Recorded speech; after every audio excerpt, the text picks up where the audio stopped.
Vamos a dar comienzo al segundo bloque de estas jornadas, de las jornadas de Derecho y Animales.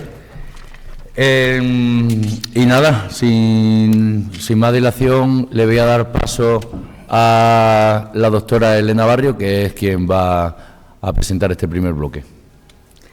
Muchas gracias, Aritz, por la invitación y por supuesto, por participar hoy en esta jornada. Esta segunda parte es una parte un poco más técnico-veterinaria, como ha descrito Aritz, y la primera ponencia es del doctor Aritz Toribio. Doctor en Ciencias Jurídico-Criminales por la Universidad de Granada, con mención internacional. Realizó un máster en Abogacía y en Criminología, destacándose en Derecho Penal y especializándose en delitos de maltrato animal. Sus investigaciones sobre tráfico ilegal de especies y maltrato animal obtuvieron calificaciones sobresalientes. Es fundador y CEO de Servicios Jurídicos Nazaríes, colaborando con asociaciones de protección animal como el Refugio del Burrito y el Centro Andaluz de Rescate de Caballos. Su labor se centra en la defensa de equinos maltratados y abandonados, representando diversas organizaciones. Presidente de la Asociación de Equinos y Animales de Extremadura y de la Federación Nacional de Asociaciones de Equinos, promoviendo la defensa legal y el bienestar de los animales. Y nos va a hacer una ponencia sobre la actuación del veterinario en los procedimientos penales. Gracias. Pues muchísimas gracias, Elena, por la presentación. Y nada, bueno, esta primera charla, esta ponencia que voy a dar es un poco práctica en relación a la actuación de los veterinarios en el procedimiento penal. He intentado dividir más o menos la actuación del veterinario en el procedimiento penal, porque podemos pensar y decir, bueno, ¿cuál es la actuación del veterinario en los procesos penales, no? Pues lo primero que tenemos que pensar es cuándo empieza un proceso penal y que la composición de ese proceso, ¿no? Bueno, ¿cuándo empieza realmente un proceso penal? Pues el proceso penal empieza desde que existe una denuncia. La denuncia se puede presentar de dos maneras, ¿no? La denuncia puede ser por una constatación de hechos por parte de, en este caso, puede ser los servicios y fuerzas de seguridad del Estado, que podrían tener esa constatación de hechos, o incluso podría ser a través de algún ciudadano, alguna asociación, etcétera. Pero no hay que olvidar de que el veterinario puede ser no perito, sino testigo de ese delito. ¿Por qué? Porque el veterinario trabaja directamente con los animales todos los días. Es su trabajo. Con lo cual puede ser la primera persona que constate que el animal no está siendo maltratado, no está en de algún tipo de actuación. Incluso, por ejemplo, voy a poner aquí un ejemplo bastante importante en los casos de explotación sexual de animales o de zoofilia. Normalmente los casos de explotación sexual de animales o de zoofilia, que ahora nos lo comentarán, que me gustaría preguntarles si lo han tenido alguna vez o lo han visto, pero realmente lo que son las realizaciones de actos sexuales con animales se suelen realizar en el ámbito privado de la casa, con lo cual la constatación de esos hechos es bastante difícil. ¿Cómo pueden ser y cómo podemos darnos cuenta de ello? Pues realmente puede ser el veterinario, que es el que más le puede hacer una exploración al animal en un momento determinado y puede darse cuenta de que el animal pues puede tener algún tipo de fisura, algún tipo de problema relacionado con la utilización de animales con fines sexuales. Bueno, yo te puedo comentar un caso que me sucedió hace ya muchos años. Yo tengo 60 años y seguramente fue 20, 25 años. Estaba haciendo práctica en un hospital clínico de referencia en Barcelona y llegó un propietario con su perro. Y el veterinario estaba viendo y dijo, doctor, que mi perro sangra por el pene. Le desenfunda el pene y dice, bueno, su perro tiene un tumor venéreo transmisible, un tumor producido por un virus que pasa de hembra a macho. Pero no se preocupe, que esto se le pone un tratamiento con vincristina y ya está. Y le pregunta, doctor, ¿y esto se pega? Y el compañero, pues no te preocupes, que no se pega. Y otra vez otra pregunta, doctor, ¿y esto se pega? Y dice que no te preocupes, que no se pega, que le vamos a poner una inyección.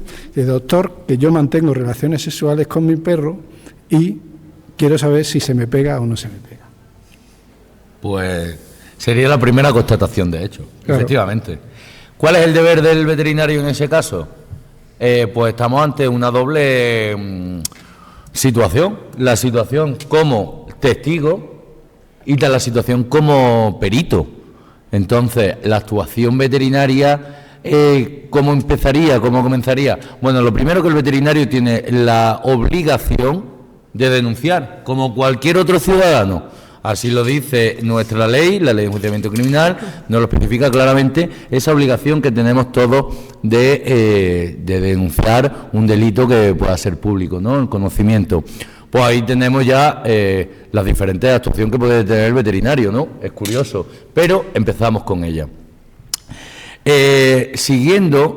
Seguimos con la elaboración de la denuncia. La denuncia, ¿quién la presenta? Pues la puede presentar el veterinario si fuera testigo. El veterinario, como perito, no debería, en mi opinión, sino debería, a no ser que fuera a instancia de un cliente, asociación, las propias fuerzas y cuerpos de seguridad del Estado, los juzgados, policía, etcétera, ¿no? Bueno, con lo cual, si seguimos con el procedimiento que ya tenemos, la diferencia que podemos ver en la primera fase que hablaríamos de la constatación de hechos, sigue con lo que hablábamos de la denuncia. Cuando se elabora la denuncia y se presenta la denuncia, tenemos la posibilidad de denunciar en las fuerzas y cuerpos de seguridad del Estado, ante la Guardia Civil, Policía Local, Policía Nacional, etcétera, pero también tenemos ante la Fiscalía la posibilidad y ante los juzgados de guardia. Entonces, evidentemente no voy a decir dónde deberíamos denunciar cada cosa porque se entiende, pero ahí es donde se deben presentar. ¿Cuándo se presenta la denuncia? Aquí cambia un poco en función de donde hayamos presentado esa denuncia. Y aquí va la función del veterinario y empezamos ya con una función más específica del veterinario. Si la denuncia se presenta en Guardia Civil, voy a poner en el SEPRONA, por supuesto, porque contamos aquí con la colaboración de ellos. Si se presenta la denuncia en el SEPRONA, ellos van a comenzar lo que se llama una investigación policial, la investigación para la elaboración del atestado.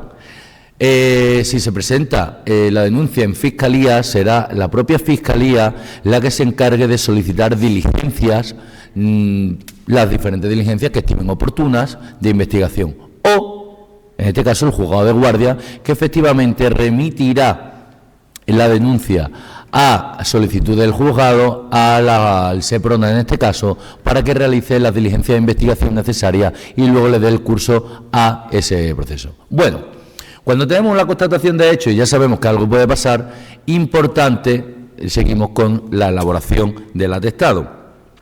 ¿Qué es lo que tenemos al principio? Bueno, al principio de todo, el artículo 13 de la Ley de Enjuiciamiento Criminal nos dice que deberemos coger los primeros indicios del delito. Lo voy a explicar así un poco más fácil, ¿no?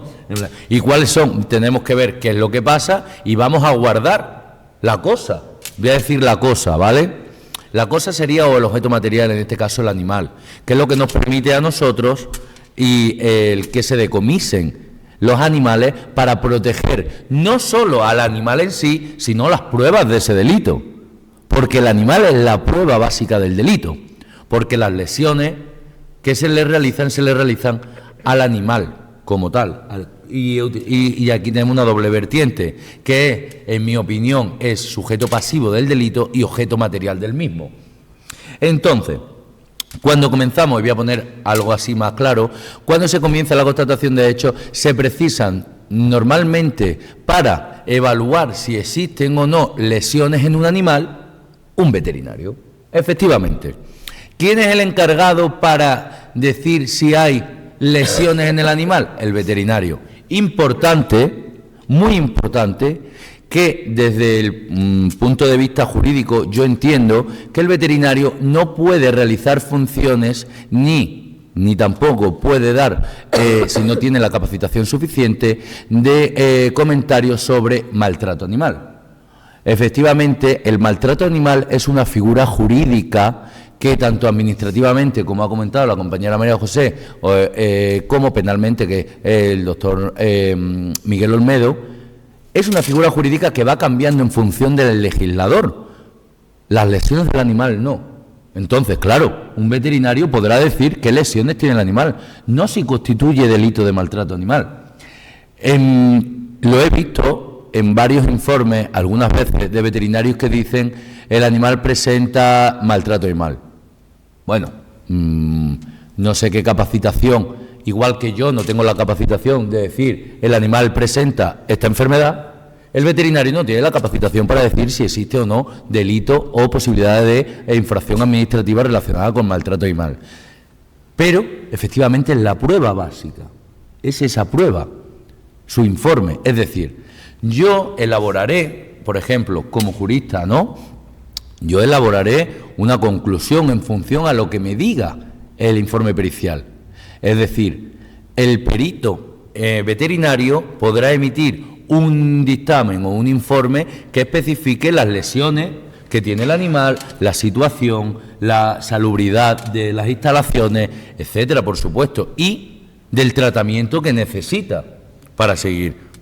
Claro, en función a lo que haya expuesto el veterinario en ese informe, se evaluará o por perito en maltrato animal, que no es el perito veterinario, o por las primeras consideraciones policiales, que las haría la Guardia Civil en este caso, y posteriormente con la calificación del Ministerio Fiscal, que decidirá por los principios básicos de oralidad, inmediatez, etcétera, en el juicio oral realmente si hay delito o no. ¿Por qué?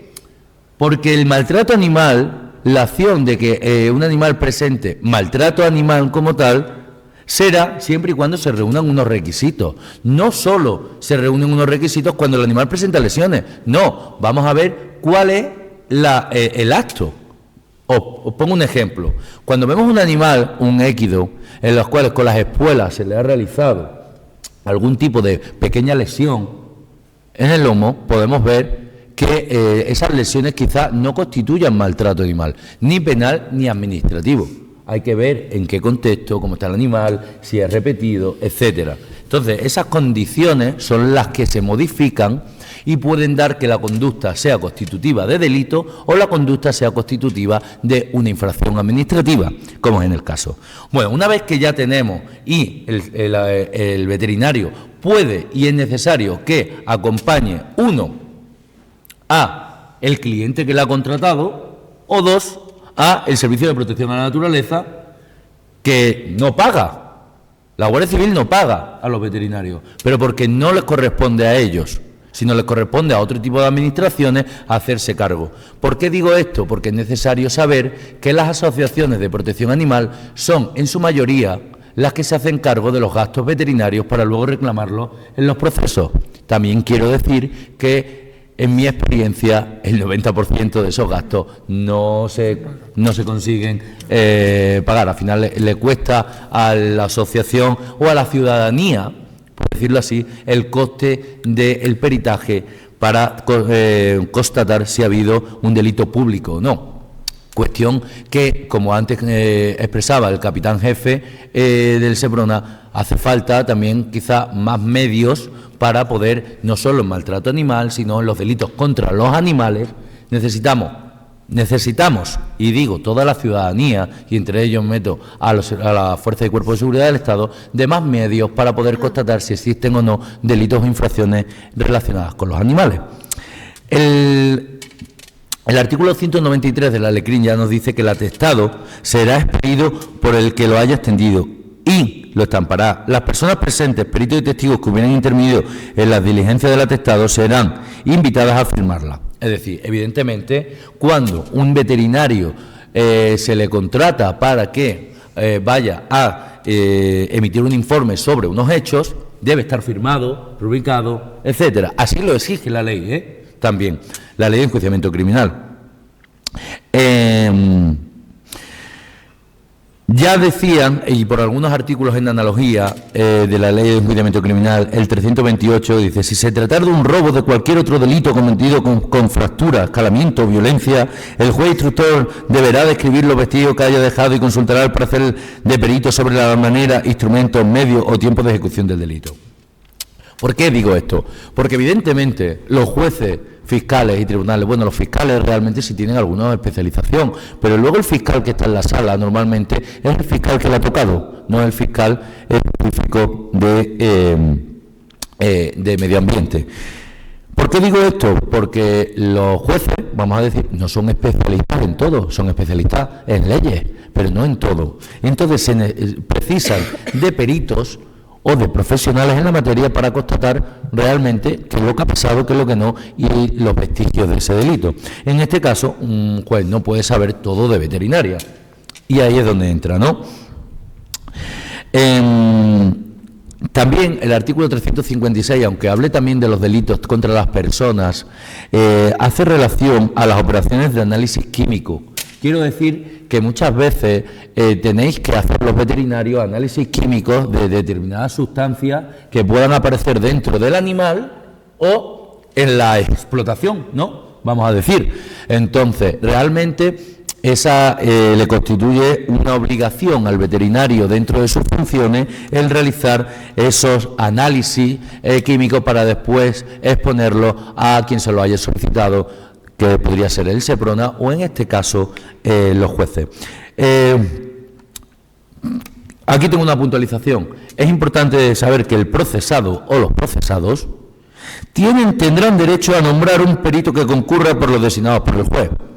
Por analogía, el SEPRONA va a utilizarse de o veterinarios de las oficinas comarcales agrarias que no son veterinarios clínicos, que es importante, son veterinarios administrativos, o de un perito que sea especialista. No tiene por qué ser un especialista, pero que sí sea un veterinario clínico, el que nos pueda aclarar qué es lo que ha pasado. Pero que es importante saber que el veterinario puede encontrarse en la otra parte, en el veterinario del supuesto maltratador.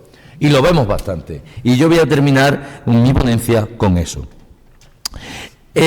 Importante, y voy a ir aclarando, el informe pericial. Vamos a hacer un informe pericial. El informe pericial y cómo se hace lo va a comentar mi colega Elena Barrio, que va a tener una exposición sobre el contenido.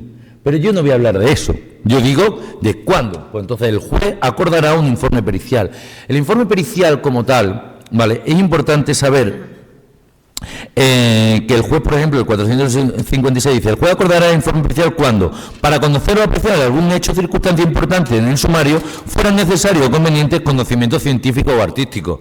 El trabajo del veterinario está considerado como un trabajo que requiere conocimientos técnicos y científicos. Por ejemplo, existen diferentes estudios para tener esa especialización, como es el caso de un grado en veterinaria, y aparte, para ser clínico, tendrás que hacer un máster, imagino, ¿no? Entonces, por ejemplo, también importante para los que nos dedicamos a la especialización equina, existe una especialidad que es un veterinario especialista en equinos. Y ya existe esa especialización. Con lo cual, ya claramente dice la Ley de Enjuiciamiento Criminal, y en juicio lo utilizamos mucho porque sí es cierto, que se requerirán de los expertos en la materia.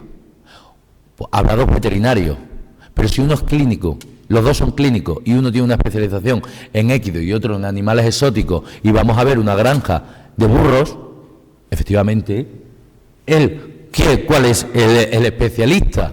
¿Quién es el profesional cualificado para ello? A eso me refiero. Los peritos pueden ser de dos cosas: los titulares o no titulares. ¿Vale? ¿Cuáles son los titulares? Los que obtienen y tienen la capacitación para ello, el grado en veterinaria, las especializaciones. ¿Y los no titulares cuáles son? Los que no tienen esa especialización, pero tienen una experiencia que puede ser acreditada. Entonces, os pongo un ejemplo. Puede darse en núcleos rurales muy muy pequeños, y sobre todo ahora no, porque ya vivimos una globalización, pero pensemos que la Ley de Enjuiciamiento Criminal es del año 1880 y poco, 86, ¿no? Con lo cual no ha cambiado.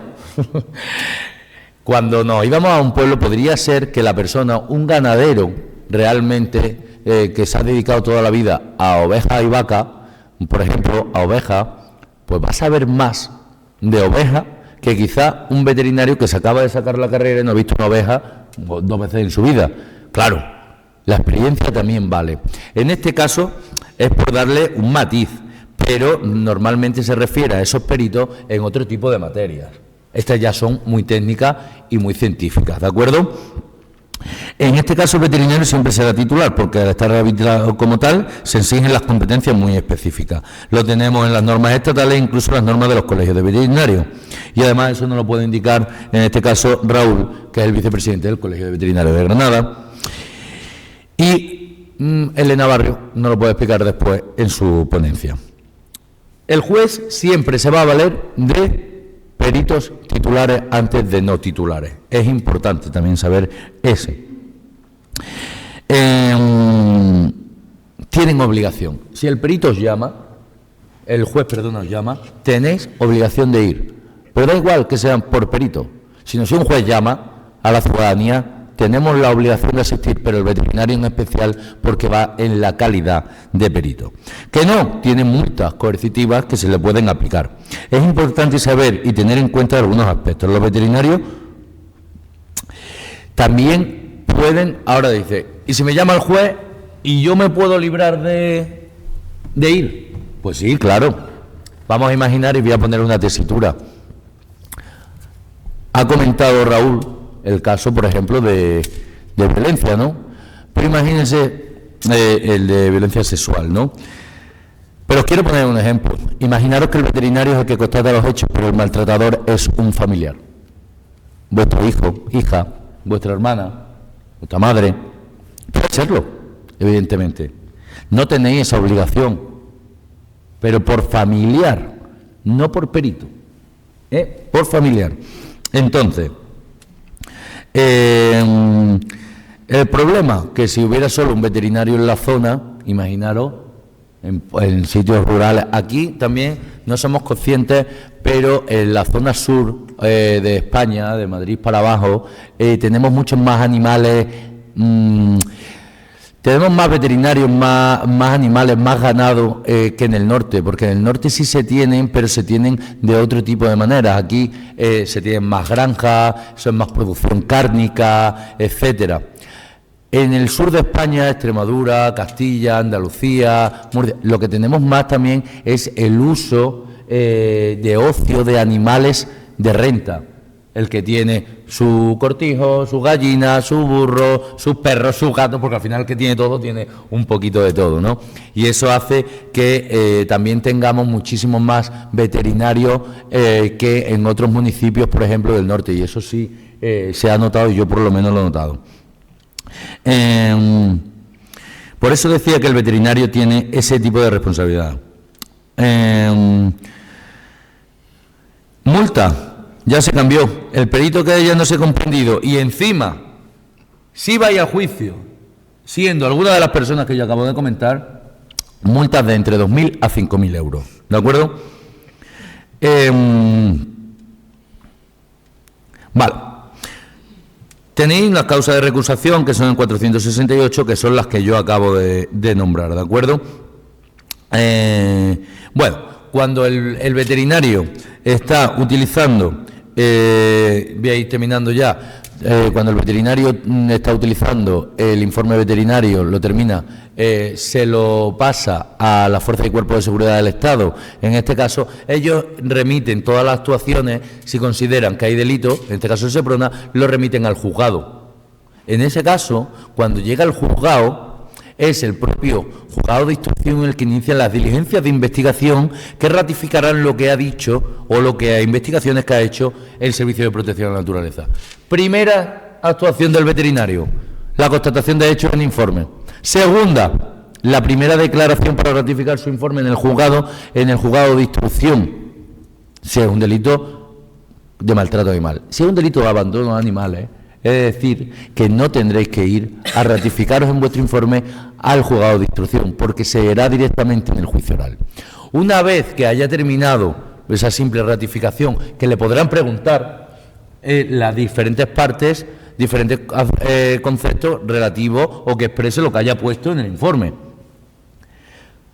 Hay un trabajo detrás jurídico que sí que se considera por parte del juez instructor que hay indicios suficientes para seguir adelante. Habrá un auto de procesamiento y le da traslado al Ministerio Fiscal y a las partes para preguntar si creen que hay delito o no, o solicitan el sobreseimiento.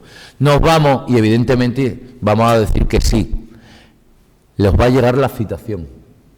Y ahora, quiero deciros, citación, os llega la citación, veterinario, y decir, anda, ahora tengo obligación de ir. Quiero informaros de que la ley os permite de que a partir de ahora podáis solicitar la celebración por videoconferencia, ¿de acuerdo?, de ese juicio. ¿Por qué? Porque imaginaros que habéis emitido un informe en Extremadura y vivís aquí. La verdad que la dificultad y el coste que lo va a pagar la asociación es para ello. Sin contar que los costes del informe veterinario forman parte de las costas procesales, sí, es condenado, pero si el informe ya ha suelto la persona, corre gran cargo de oficio al que la haya contratado. En el acto del juicio oral, decir simplemente ya para terminar que el informe pericial tiene que comprender la descripción de la persona o cosa que sea objeto del mismo en el atestado, la relación detallada de todas las operaciones practicadas por los peritos y las conclusiones a las que llega. Y cuando llegamos al juicio oral, aquí, para terminar, decir que pueden pasar dos cosas, veterinarios. En el juicio oral puede ser que vayáis y que no entréis, porque lo primero es que se llega a un acuerdo en la puerta y no sea necesaria su presencia. Pero es que si no viene y no se ha llegado a un acuerdo, el juicio se va a suspender y se va a celebrar otro día hasta que venga el perito veterinario. Entonces, con lo cual, tiene que ir. Y segundo, puede ser que no se llegue a un acuerdo, pero será necesario la ratificación en el juicio oral de el informe que ha presentado. Y aquí llega lo difícil del veterinario. Preguntas de las partes, suelo fiscal, acusación particular y la defensa. También podrá preguntar el juez en su propia discreción. Y hay una cosa que pocas veces se ha visto y se ve, que es un careo. El careo veterinario, soy bastante joven, pero lo he visto una vez en mi vida, ¿eh? El careo veterinario es algo bonito como periciales porque tenemos a dos peritos que son veterinarios y exponen. El careo no tienen por qué estar en contra, que hay un mal reflejo de que el careo es en contra. No, un veterinario otro y otro. A veces se da porque hay un veterinario que dice una cosa y otro que dice otra para que se pueda exponer todo en la misma sala en el mismo momento. Pero hay veces que no, hay veces que hay dos informes y dicen, ¿pueden declarar los dos a la vez? Sí, pues yo opino esto, yo opino lo otro, pero no tienen por qué estar completamente confrontados, ¿de acuerdo? A veces es preferible hacerlo así para no tener problema. Entonces, simplemente importante decir, y para concluir, que el veterinario tendrá que exponer el contenido de ese informe, pero con cautela, por lo que he dicho antes. Porque todo lo que se diga por el abogado contrario se utilizará en vuestra contra. Eso está clarísimo. Se va a utilizar en vuestra contra. Por eso digo que no podéis hacer consideraciones jurídicas, puesto que la otra parte os hundirá si no tenéis la capacitación jurídica suficiente. Ahora, nunca os podrán decir nada porque penséis o opinéis científicamente diferente por cuestión de vuestra materia, porque eso es ciencia. Con lo cual, no tengáis problema en que un veterinario opine una cosa y otro opine otra. Simplemente, si está respaldado por la ciencia y por vuestro saber, ya tenéis todo. No hay problema. La ciencia es eso. Y ahí termina la función del veterinario en el juicio oral, en el procedimiento penal. Cierto que la última actuación que puede tener el veterinario en un proceso penal es la ejecutoria, el cual se le puede utilizar para valorar la responsabilidad civil derivada del delito por el valor del animal o el valor del coste de los animales. Y hasta ahí llegan las principales consideraciones de la actuación del veterinario en el proceso penal. Gracias.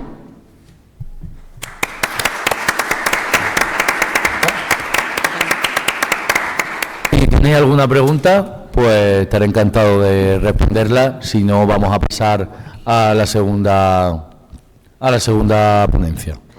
Yo tengo una pregunta, si no hay ninguna pregunta. Mientras que... ¿Tú crees, Aritz, hace muy poco, esta semana pasada, pedimos presupuesto a un veterinario para hacer un informe como experto, ¿no? Y el coste de ese informe, 100 euros. Después de todo lo que has dicho de la intervención del veterinario en la redacción del informe, en el ir a un juicio, en el estar como experto, en el ir 2 veces o tener que quitar, son personas autónomas la mayoría de ellos, ¿tú crees que ese coste refleja el trabajo que tiene que haber detrás de un informe pericial o de experto? Pues muchas gracias, Elena, por esa pregunta, pero aquí tengo una opinión que quizá no os gusta a los veterinarios. ¿Cuál es? Que el informe veterinario como tal sí puede tener un coste de 100 euros, por supuesto, pero claro, el informe, las actuaciones posteriores no van a cargo de las asociaciones, estáis obligados porque el juez lo pide. Es decir, bien lo dice que serán veterinarios de parte, pero cuando llega una filtración judicial, las asociaciones, los clientes, etcétera, no deberían hacerse cargo porque la profesión de juez, de veterinario y de perito, su actuación como profesional forma parte de una obligación recogida en la Ley de Enjuiciamiento Criminal. Con lo cual, yo, para exponerlo, yo como cliente contrato un servicio que me haga usted un informe. Ahora, si el juez le llama a declarar, no es problema mío. Lo pone en la Ley de Enjuiciamiento Criminal. Entonces, hay un error que considero que suele pasar en, no, es que a mí me tienes que pagar porque me han llamado a juicio para ir.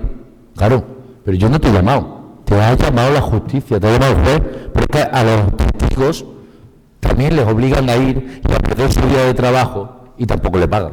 Claro, pero eso hace que ciertos expertos no quieran ir a una intervención, porque esto implica que sí, vale, el informe puede costar eso, que bueno, ahí discrepo porque ahora luego enseñaré qué conlleva hacer un informe veterinario y las horas que eso puede conllevar, y entonces discrepo que pueda costar que pueda tener ese valor, claro. Pero bueno, vamos a decir que tenga ese valor, pero lo que no está pagado, digamos, es esas intervenciones que tú hagas posteriormente. Entonces el veterinario dice, bueno, que yo voy a perder por ir a esta intervención 3 días de trabajo mío. Es que... Muy curioso, directora del Refugio del Burrito. Yo, trabajando para el Refugio del Burrito, hemos tenido un caso, no voy a decir dónde ni cómo, pero que se ha suspendido 5 veces. Los veterinarios han tenido que perder 5 días, independientemente, durante 4 o 5 años, ahora voy, ahora tal, y encima, es decir, que las 3 primeras veces esos veterinarios tenían que desplazarse de una provincia a otra provincia para ir al juicio, porque el juez decía que no iba a dar las videoconferencias porque genera problemas en el juzgado. Entonces, sí tiene razón, evidentemente, de que se debe pagar por el trabajo realizado, pero creo que también es un problema de la Administración de Justicia, que debería hacerse cargo de los costes periciales, en este sentido. Sí, totalmente. ¿Una pregunta más? ¿Todo bien? Pues nada, pues muchísimas gracias.